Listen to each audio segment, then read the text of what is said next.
I was thinking, what the heck happened here? The relationship got to a point where it couldn't go forward. Because when Adam sinned, all of us were condemned because of his sin.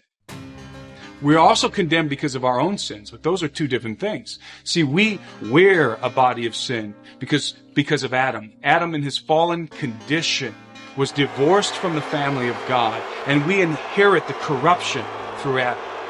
Sin and death and entropy and degeneration, we inherit it from Adam.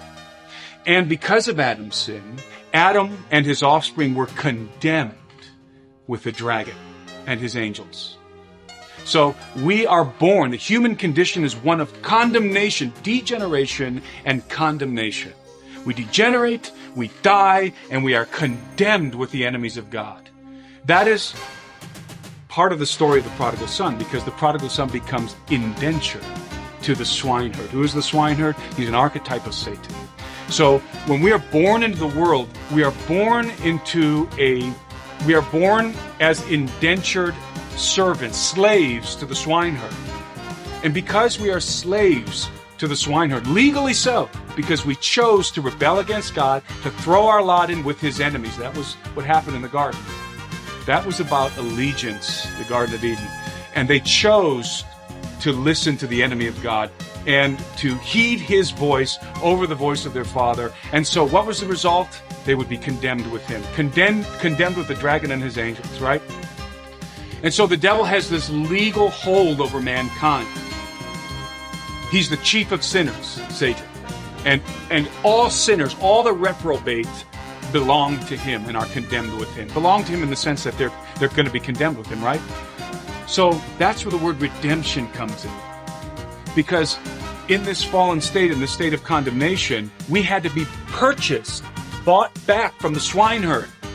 Somebody had to pay our debt. See, that's what in being an indentured servant means.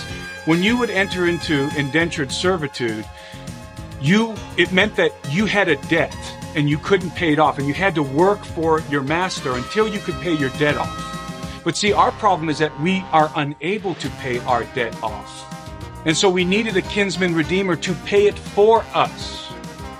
And that's called redemption. Remember the Song of the Lamb in the book of Revelation. You purchased men for God. By your blood you purchased men for God.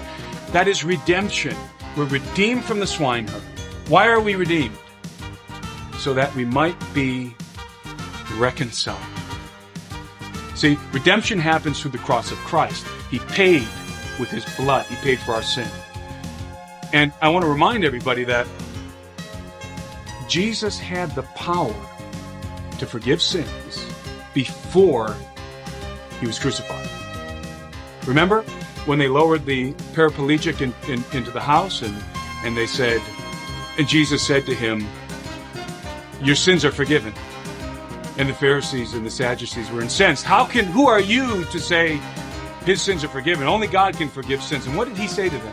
So that you may know that the Son of Man has the authority to forgive sins. He looked at the man and he said, take up your bed and walk. And the man, the paraplegic, was healed. Took up his bed and walked.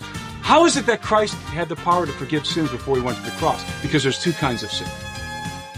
Your sins that you've committed personally, your offenses, and the sin of Adam. Your sins could be forgiven through sacrifices and so forth. At the temple and in the Hebrew system, your sins could be forgiven by the appropriate sacrifice of animals and so forth. It was still blood. It was still a blood sacrifice. But the sin of Adam, the original sin of mankind, the one that caused us to become indentured to the swineherd, we had no power to be forgiven from that sin. It took a son of Adam to walk perfectly before the Father and to offer up himself as the sacrifice and as the recompense for our sin, to take upon himself the penalty of Adam's sin and to crucify it and redeem us.